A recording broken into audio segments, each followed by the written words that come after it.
Welcome to the Thinklings Podcast, a conversation where good thoughts help renew the mind with the Word of God. I'm Charlie Carter, and I'm here with Tim Little and Andy Stearns. Let's jump into the conversation. Welcome to the Thinklings Podcast, the Chronicles of Christmas, number 3. Jingle bells, Batman smells. Jingle all the way. Which, that would be an interesting thing. You know what? We were not planning to do this.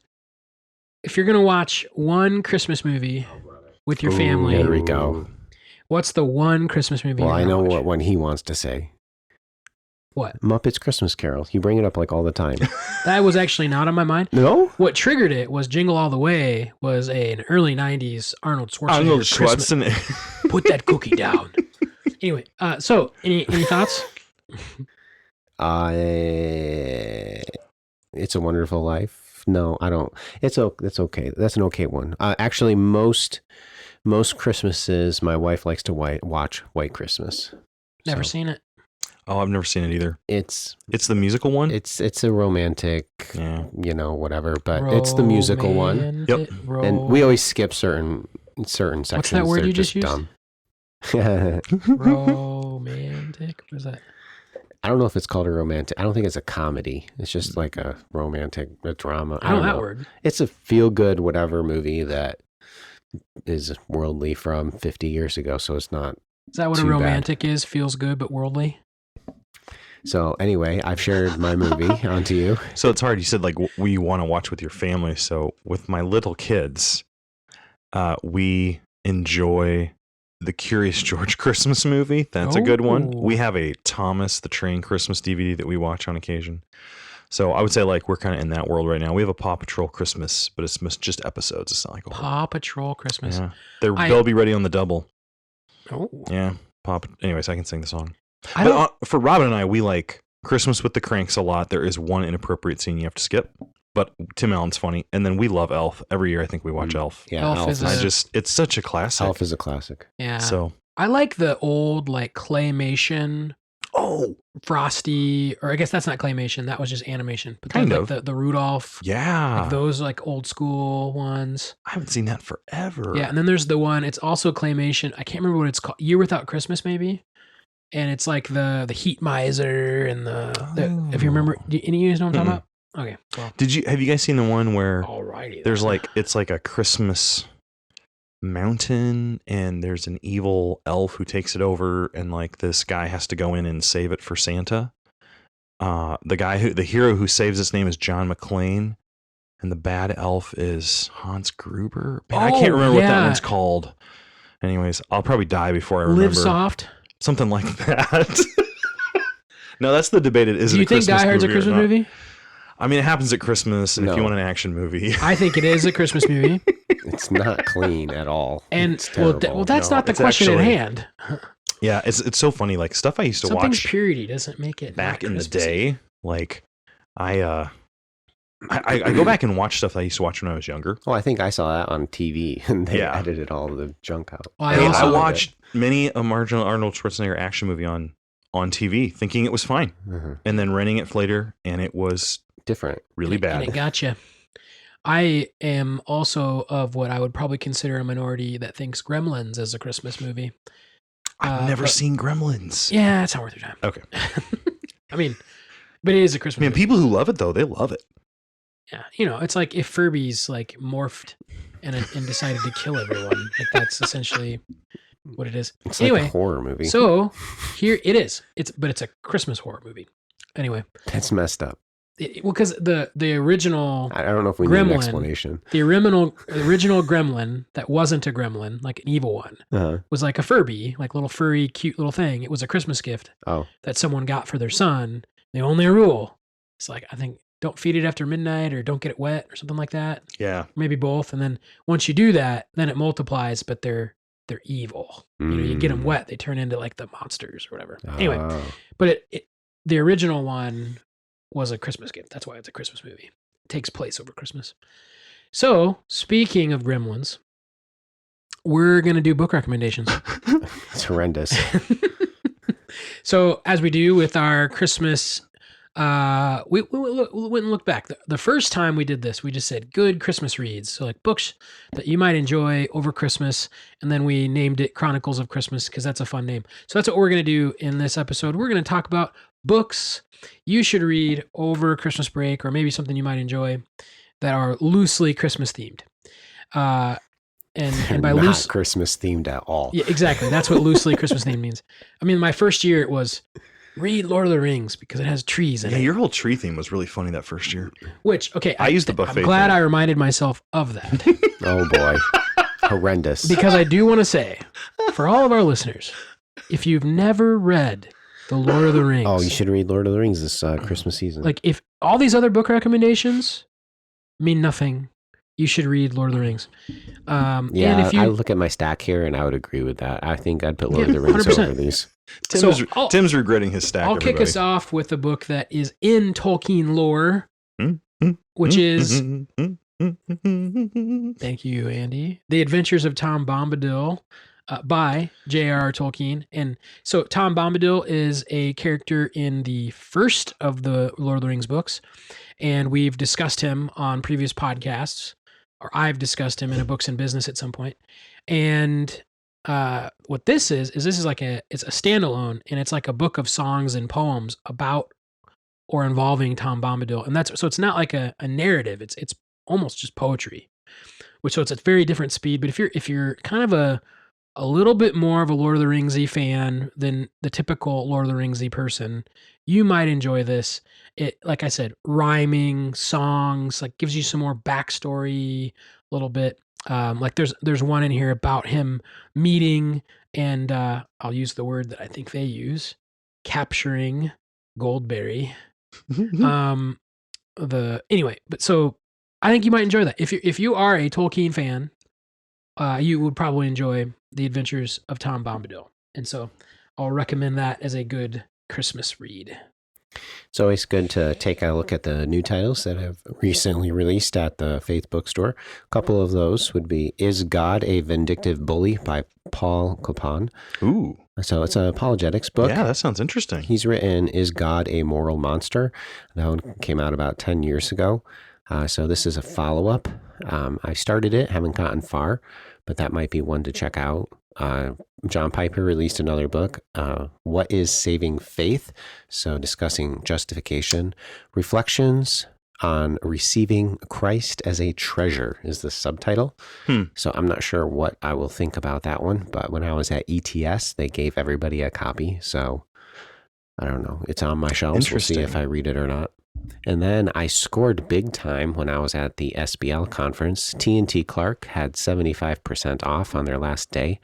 So I acquired On Femininities in the Song of Songs and Beyond by Arbel, Dress, Hermeneutics, and the Hebrew Bible, and Fountains of Wisdom. These three books probably total like $400, and I got them 75% off. That is fantastic. I was excited. I was super excited. But those are probably not ones you're going to be able to get a hold of. So Copan or Piper might be a little bit up your alley. If you're ever wondering what really gets Tim going, it's expensive books about the Song of Solomon that he gets really cheap. This one book's like $200. Fountains of Wisdom and Conversation with James H. Charlesworth. It has some good articles. Wow. That thing looks like a brick. I know it does. I was actually thinking of selling it because I got it so cheap and it's still worth so much money. It just came out this year. But I need to harvest the articles out of it first. What else gets him going is selling those books. Expensive books that he gets cheap. That's like the book that he can sell to other people. I think that's the curse of the bookstore manager. He's really excited to get him cheap, but then he has this, like, I have to sell this and make money on it. So at some point, things become priceless. Right? Anyway. Okay, so I'm going to start off with, I've got 3 categories. I've got a fun fiction, I've got a current and attainable, and I've got a biography. So we'll start with a fun fiction.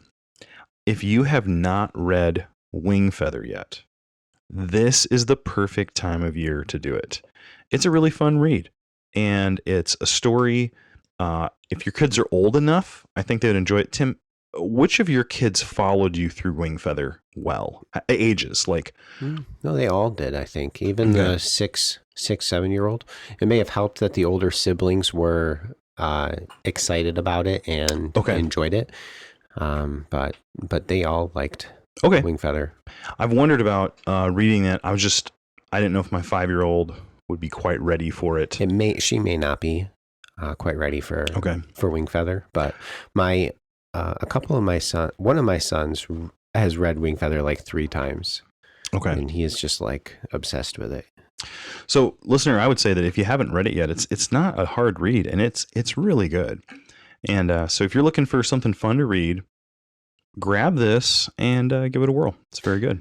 So they just came out with a video series on it. And so I would What'd you think of it? I watched the first, so we're recording this early in the month of December and only 1 episode's out at this time. And the first episode, I thought it was good. It was fine. I will say that it's very different than the story in the book.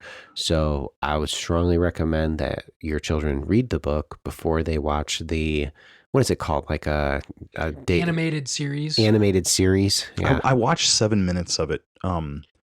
I don't want to give anything away, but until the first point of tension was done, like 2 or 3 minutes or 7 minutes or something. It was interesting. The animation style is unique. Yeah, that's a good way to put it.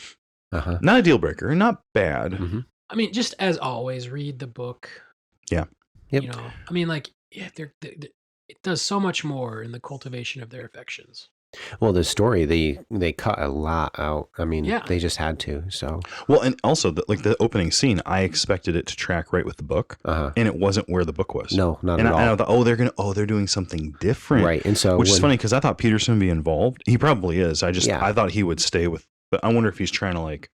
We should call him up and ask him. That'd be a fun one. So when we were watching it, I talked to my kids because friend of the program. I was talking to my kids and I said, remember, this is a video, so it's going to be similar, but also different from the book, and just enjoy the story in its own light. I told them that. So anyway. Speaking of popular movies, to which we should all have read the book first, but most people probably have not. Sorry. Like most people, like Mostly Dead or not Mostly Dead or? Mostly Dead. Okay. Yes. Sorry, I saw the book. Yeah, Horrendous. So I'm holding another great fun read that you might enjoy is The Princess Bride. And I say, yes, The Princess Bride is actually a book. Yeah, I actually didn't know that until I saw it sitting on the desk when you brought it in today. You loaned it to me like the 2 years same thing ago. Happened. Andy was in my office a couple years ago, and he's like, oh, they made a book after that? And I was like, his face, everybody. No. Well, I just figured it was a prop in the movie. So here's the thing about Princess Bride. Here's the thing, is I think it is beloved so much more in Christian circles because it is a somewhat humorous, decent story that's fairly clean. Yeah. At least the movie was. Yep. So that was what most homeschool kids were allowed to watch, like compared to other movies that came out in its time. And so there's like this weird following of Princess Bride fans that are also Christians. And I don't think that same affinity for it is shared outside, because I think so much of it was because it was a clean movie. Like that's like so anyway, like my interaction with it, I had never heard of it. And then all my youth group buddies were like, oh, let's watch The Princess Bride. And it was like, what are you talking about? Oh, Charlie, you've never seen The Princess Bride? And they treat it like it's this like grand, huge thing. I think he's kind of joking a little bit, though. Oh, no, they loved it. They did? Dude, in my youth group, it has a following. Yeah, seriously. Like it was like an awesome movie. I just thought it was kind of a joke. Do you know how many Christians are like, oh, I love The Princess Bride? And I ask, have you read the book? Do you know how many over the years have said, oh, yeah, I've read the book? None? I think like one. Oh, wow. And in fact, it's quite common that they have the same reaction that you guys had, which was they didn't even know the book existed, which I think is a tragedy because the book, like most books compared to their movie counterparts, the book is so much better. It's so much richer. It has more content that will make you fall in love with it even more. And so if you like The Princess Bride, forget everything you know about it from the movie and get the book by William Goldman and read it, and you will not be disappointed. You will enjoy it. Quite I think my favorite part of the story that is not in the movie, and if you only relied on the movie, you would have completely missed this. It's when what's Wesley, the main dude, he's down at the bottom of the Zoo of Death, which I don't even know if you know it's the Zoo of Death from the movie, but that's what it's called. And he's down. Prince Counterdink, is that his name? What's his? Yeah, and he's holding Wesley down there, like torturing him. It's that, and like they find him. Fezzik and Inigo find him down there. But there's this whole little escapade of them going down the different layers of the Zoo of Death. And it's like this layer that the prince has set up to like keep people out of his lair. Sounds like a Dante's Inferno. They're going down to rescue him. And they are. But then there's one in there where there's this big snake that's like constricting them to death. Oh, it's like the devil. And is he playing on that? I don't know. I don't know enough about it as far as literature is concerned to know. Oh, I'm looking it up. That'd be a fantastic discussion with Dr. Puddle. Anyway, but so the way that they get out of that, and spoiler alert, like maybe I shouldn't give it away. No, yeah, don't give it away because you're recommending the way it. that they get out of it, like Inigo and Fezzik, is this cute, funny little interaction.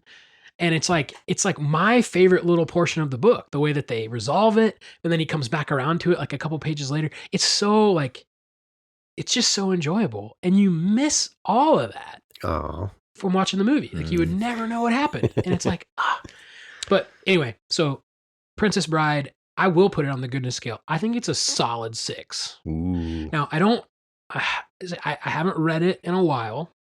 So if I read back through it, and was to think about like, what is it teaching about the cultivation of affections in that word we were talking about earlier, romance, whatever that is. I might have a differing view of it now from a little bit more of a mature standpoint. But as far as a story is concerned and the fun of it, it's such a fun read. When did you read it? Last time I've read it was probably 2012 or 2013. Wow. So you've been a reader of literature for a long time, Carter. I'm impressed. So you're telling our listeners to read the book, and what they should tell you is, as you wish. As you wish. Beautiful. So actually, I will give a shout out here, and I doubt he would ever listen to this, but Nate Johnston. He was a guy, I went to youth group with him. We overlapped. He was a junior or senior in high school when I was a freshman, somewhere in that zone.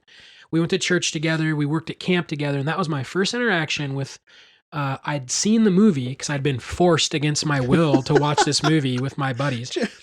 But he has the book. And what he would do as a camp counselor was every night he would get his like guys together in this little atrium of the cabin, and he would read a couple pages of The Princess Bride. Seriously. And thinking back, I'm like, man, what a sweet move that is as a counselor to like, okay, we're getting ready for bed. It's story time. And he's reading to them. And okay, now it's time to go to bed. Like, that's a masterful move. It really is. But that's the first time I ever interacted with it. Like seeing it as a book. And I think that's when I would have purchased it. Would have been like 2009, 2010. That's kind of where I first started getting into it. Can I just make a comment before Tim gives his next book? You were forced, it's almost like you were forced at gunpoint to listen to this or whatever. and that's how or watch it or read the book or watch the movie. You're saying it was not that great. And I grew up loving it. I had a very similar experience, but it wasn't The Princess Bride. It was Monty Python and the Holy Grail. Oh, boy. My friends were so excited. I had the same experience. Did you? And I watched it. I watched it because I was with him. This was so dumb. But what I found about that one, which is very similar to the movie Princess Bride, is it's way more funny when you talk about it. Yes. It's funny to talk about. It's less funny when you watch it. Monty Python is what's the word I'm looking for? It's the Napoleon Dynamite or Nacho Libre of like British 80s. I know, it really is. Like it's like just stupid, dumb, but like if you get the right group. I don't think it's even clean, is it? No, it's not. No. Not even. No. You'd have to clear play that one or. But I do love the one like they have like the coconuts and they're making the little horse sounds, and I do think repressed. There's a clip that we should if you want to look it up. I think it's clean. So maybe just like preface that it might not actually be clean, but there's like a philosopher football, and by football I mean soccer, and it was like a Monty Python little bit that they did. and it's like a soccer team playing soccer, but then the other team is like all these famous philosophers, and it's pretty funny. No kidding. Today, during an event, Logan Shepp, shout out to Logan Sheps if you read this, literally sends me that. Yeah. Just today. That's a Monty Python. That's a classic. John Cleese. Yep. I think John Cleese, who's one of the Monty Python guys, is a pretty funny individual, but it depends if they're clean or not. Anyway, so Princess Bride. You should read that. As you wish. Unless you haven't read The Lord of the Rings. Yes. So let me reiterate. Don't read Feather. Or Lord Put of the both Rings. of those ahead of Princess Bride.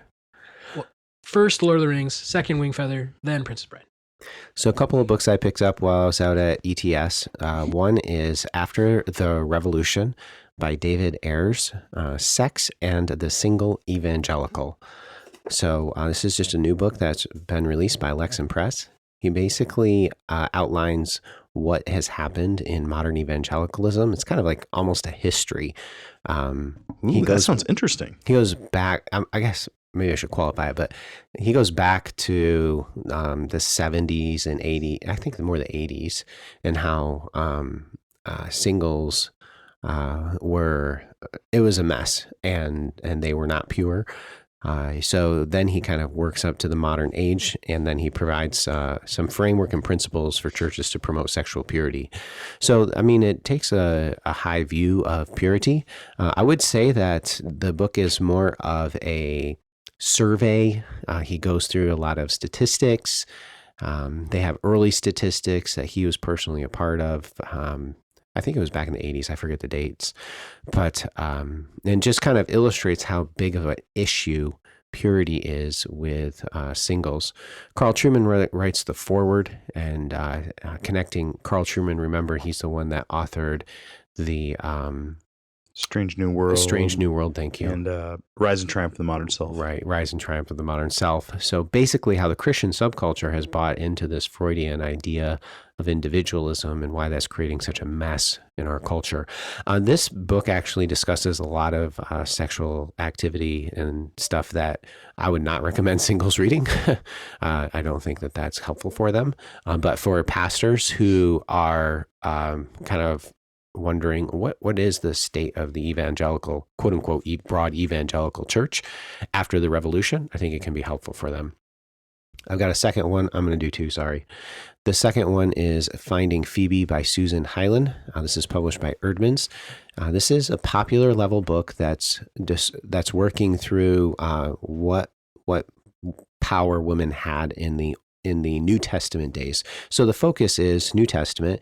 You know, in Phoebe, I've talked about Phoebe in Romans 16 and what was her position. So the book is divided up into 4 sections.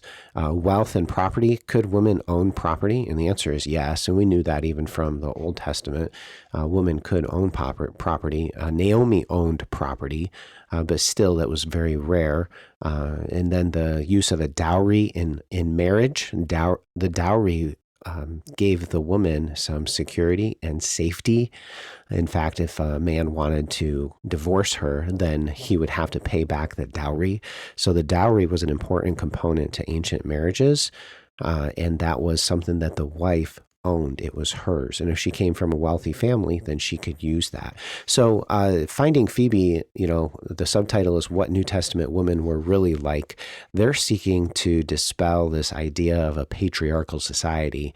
But the interesting thing is they don't really dispel, I don't know, maybe they're not trying to dispel that. It might be me reading into them what they're trying to do in the book a little too much.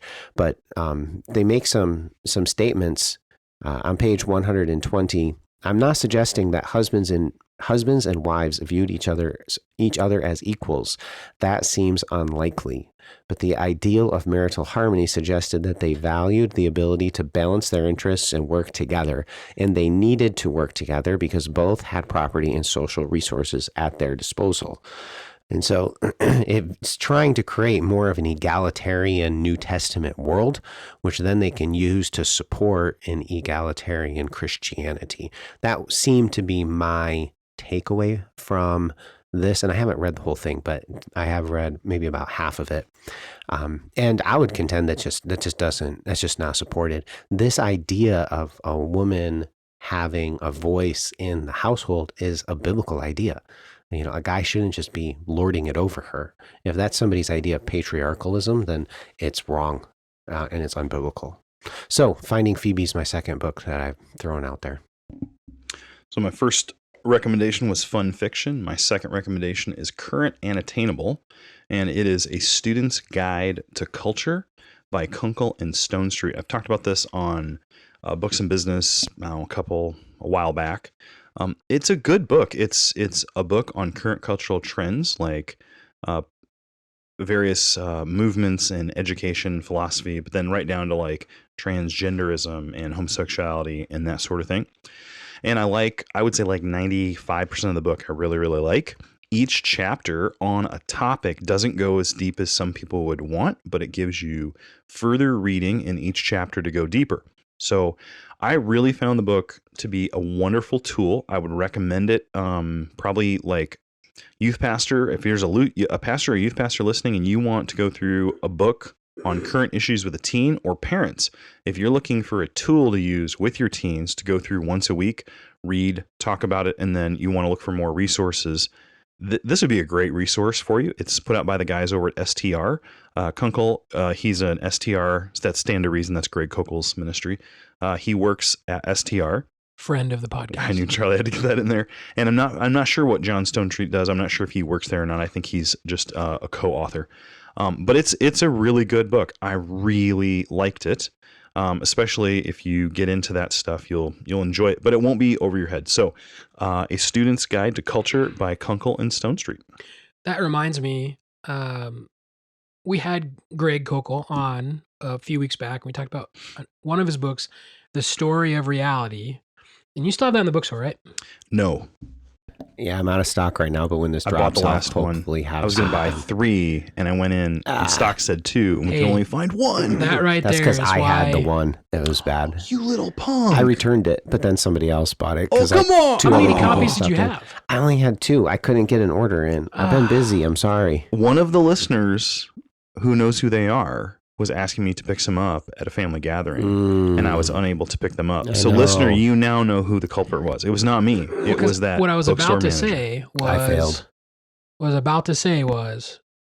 I actually think that would be a great book to order for someone if you have unsaved family members. Yes, because it very current but attainable. Yes, it's like, is it going to give a kind of a brief overview of other religious systems? Yes.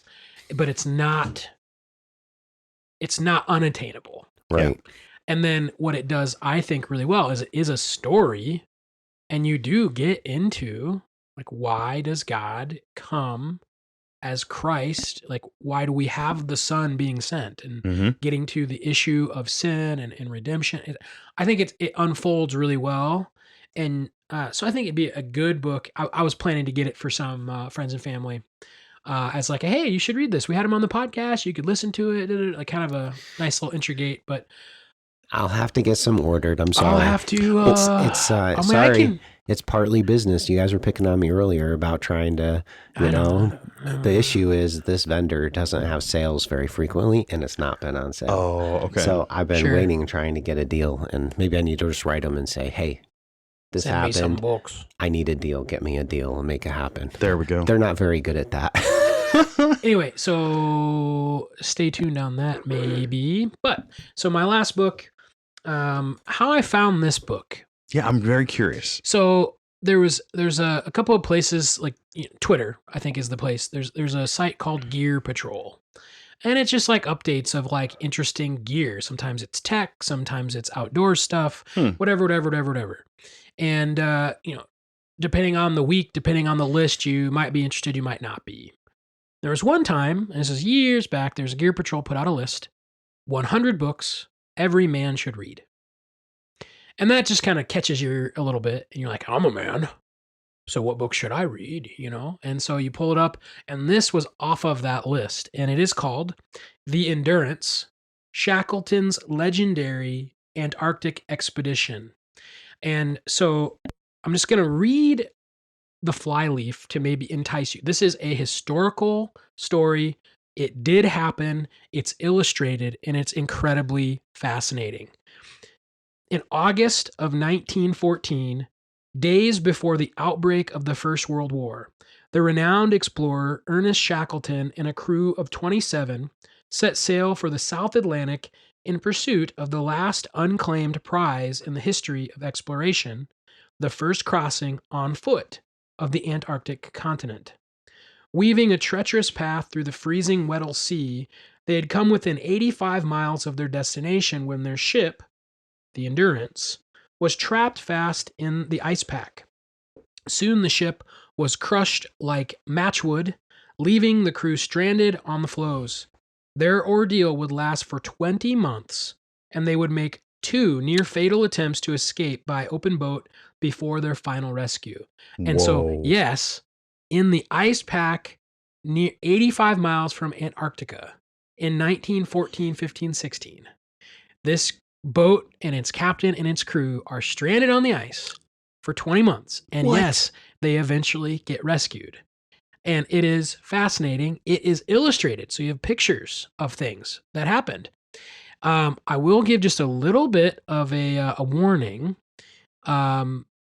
Maybe not as family friendly as you might initially think, mainly because they did have some animals with them. So when they say by foot going across Antarctica, they're talking about dog sleds. And as they progress through their 20 months and they're trying to stay alive, they utilized some of these animals in unique ways. So parents, be discerning before you take a book that is illustrated about this. Oh, no. It's like you're going to see these pictures of these dogs, and then, well, what happened to the dogs? They were eaten. But so all that to say, it is incredibly fascinating. And there's a quote by, so I actually just, the flyleaf of the dust jacket just went off, and I saw, like, I usually write my name in books when I get them. And so the captain of the ship is usually referred to as Sir Ernest Shackleton. So when I put my name in this book, I wrote Sir Charles Carter in the top left. So Sir Ernest Shackleton has a great quote here.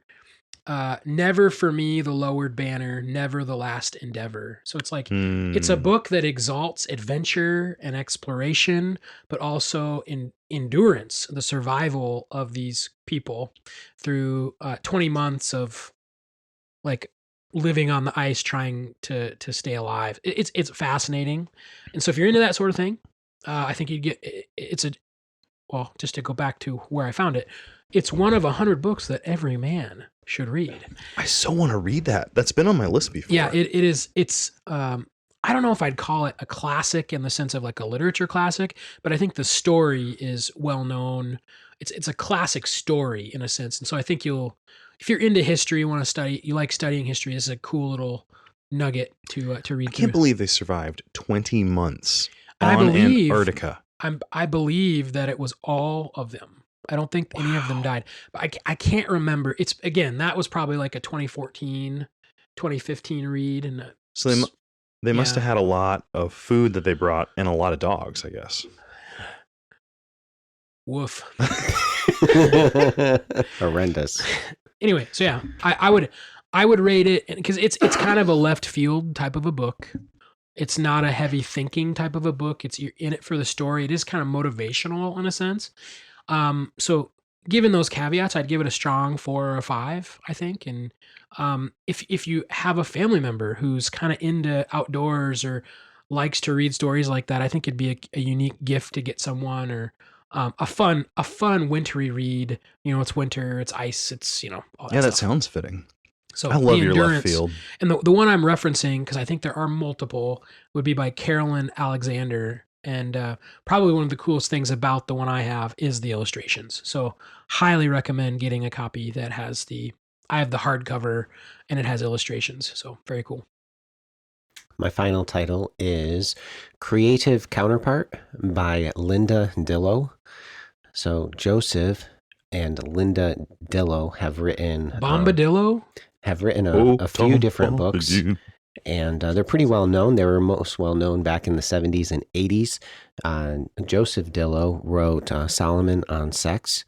So he is one of the authors I have interacted with in my Song of Songs studies. Linda, his wife, has then written several other books.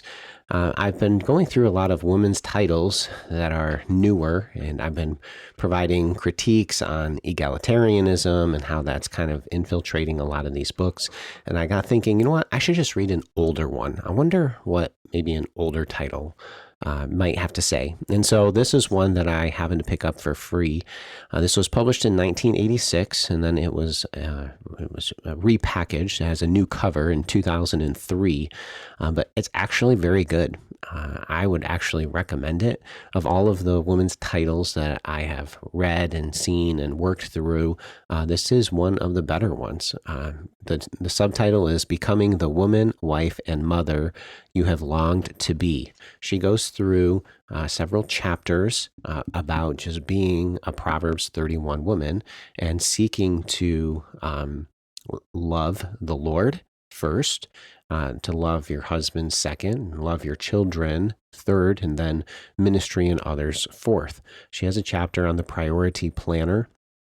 And then her whole section on the relationship between husband and wife, biblical submission, which is not a woman just doing whatever her husband says, but actually providing input and working together as a team, which I had that Finding Phoebe book right before this one.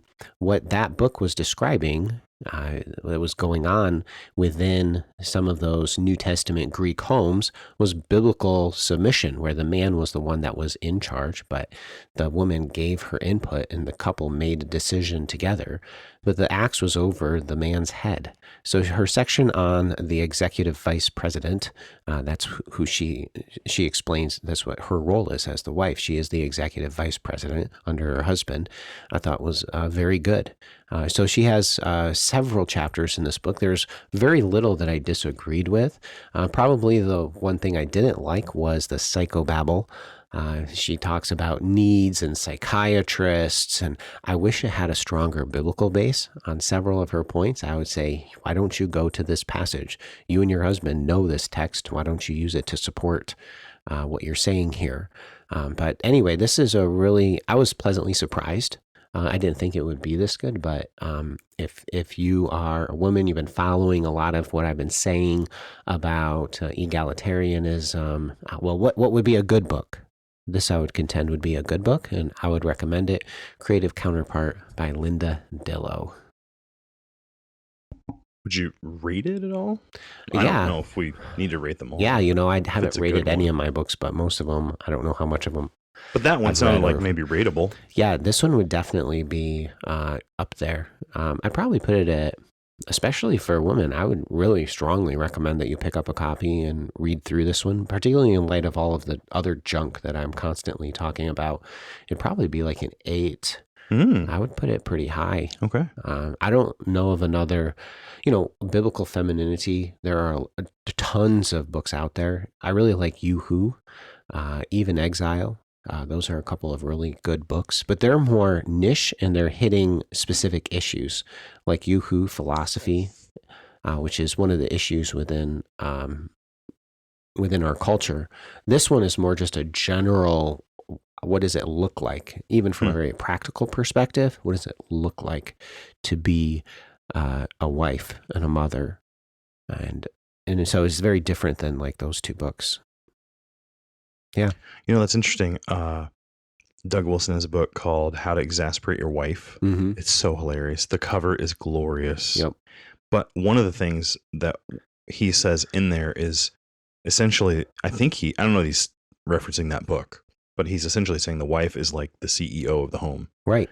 And he says what's funny is this is an illustration. He's not really thinking this, but he says it's kind of like if you're the owner of the company and you hire the wife to do a job, and it's like, do the things around the house or whatever it is, like run the, those things. And then you come home and you go against all the things that she's doing because you're the man, you can do whatever you want. He's like, it's kind of like an owner of a company showing up and ignoring what all the managers you've hired to do. And it was interesting. He almost used that same sort of illustration model there. So interesting. Mm-hmm. Okay, so for my final book, I'm going to recommend a biography, and it's a recent biography by a man by the name of Harry Lee Poe. It's called C.S. Lewis, A Biography of Young Jack Lewis. It was published in 2019. I have not made it all the way through it. What I have made it through probably a year and a half ago, I really enjoyed. I've read a number of biographies on Lewis, and this one's good. It's also the first in a trilogy, and over the next couple of years, he wrote 3, and it tracks his early, his middle, and his later life. And I thought when I picked it up, so friend of the podcast or listener of the podcast, Greg Gosnell, Pastor Goose to some people, he had recommended it when we were up at his place, and so I grabbed it at some point, and it's been really good. I've read Alistair McGrath's. That's, I think, maybe the top tier. I liked Into the Wardrobe by David Downing that we all read, but this one had some really good merits to it. He brought up some other stuff, and I thought it was really good. What I read, I have not finished it, so I'm recommending it on a non-finished basis. Dave Downing. Oh, sorry, I didn't say it. Friend of the podcast. My apologies. So if you like C.S. Lewis and you want to start picking away at a biography, it'd be a good one. And then I also want to bring up that I'm currently about 3 chapters into The Four Loves by C.S. Lewis, and that has been way, I thought it would be good, but it's been better than I expected. And so, listener, we should just all throw that recommendation in, because sometime near the beginning of next season, we're going to be taking a couple of weeks to go through it. And so that's my C.S. Lewis recommendation. All right. Happy holidays, which is not a cop-out for saying Christmas, because Merry that's Christmas, what it's about. And Happy New Year. But yeah, I feel like I say holidays when I'm trying to reference New Year's in line with Christmas. Yeah. You don't mean of the holidays. You don't mean never mind. It's all good. We understand. So happy holidays, Merry Christmas, Happy New Year. Say it all. And what's the next hholiday? Happy Hanukkah. Valentine's Day. Hey, from Saturnalia.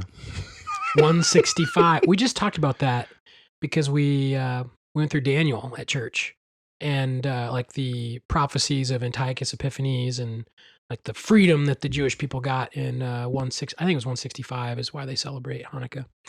Anyway, that's a digression, but thanks for listening.